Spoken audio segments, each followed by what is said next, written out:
ఇది ఒక మహానాయకుని కథ. తన తండ్రి కోసం, తన రాజ్యం కోసం, తన దేశం కోసం తాను ఏకంగా తన జీవితాన్నే త్యాగం చేశాడు. అతనే దేవవ్రతుడు. తరువాత కాలంలో భీష్ముడు అనే పేరు పొందిన మహానుభావుడు. ఆయన త్యాగం యుగయుగాలకు ఆదర్శం. హస్తినాపుర రాజు శాంతనుడు ఒకరోజు గంగానదీ తీరాన ఒక అపురూపమైన స్త్రీని చూశాడు. ఆమె సాక్షాత్తు గంగాదేవి.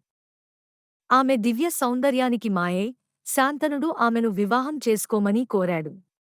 ఆమె ఒకే ఒక విన్నపం చేసింది, నేను ఏమి చేసినా, ఏమి మాట్లాడినా నన్ను ప్రశ్నించకుండా ఉండాలి. రాజు ఆనందంగా అంగీకరించాడు. వారి దివ్య కలయిక నుండి జన్మించినవాడే దేవవ్రతుడు. బాల్యం నుండే అస్త్రశస్త్ర విద్యలలో, వేదాలలో అపారమైన జ్ఞానాన్ని సంపాదించాడు. అతను బ్రహ్మచారి జీవితం గడిపే దృఢ సంకల్పాన్ని కలిగి ఉండేవాడు. రాజ్యానికి కాబోయే వారసుడిగా ఎదిగాడు. కొన్ని సంవత్సరాల తరువాత రాజు శాంతనుడు మరో స్త్రీని ప్రేమించాడు. ఆమె పేరు సత్యవతి. ఆమె తండ్రి దాసరాజు ఒక షరతు పెట్టాడు. నా కూతురు సత్యవతికి పుట్టిన పిల్లలు మాత్రమే హస్తినాపురానికి రాజులు కావాలి అని కోరాడు.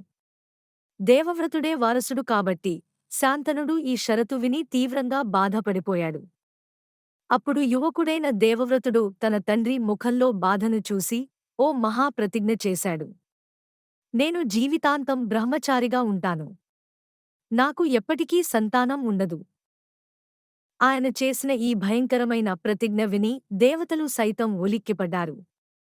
ఆ రోజునుంచి ఆయనకు భీష్ముడు అనే పేరు లభించింది. భీష్ముడి ఈ అపూర్వ త్యాగం భారతదేశ చరిత్రను మలుపు తిప్పింది. ఈ నిస్వార్థ త్యాగమే భీష్ముడిని అమరుడిని చేసింది. ఆయన ప్రతిజ్ఞ ధర్మానికి ప్రతీకగా నిలిచింది. అయితే ఈ మహాభారత కథ ఇంకా ప్రారంభంలోనే ఉంది. తదుపరి భాగంలో భీష్ముడు ఎలా కురువంశానికి పెద్దదిక్కుగా నిలిచాడో, ఎలా పాండవులకు గురువు అయ్యాడో చూద్దాం.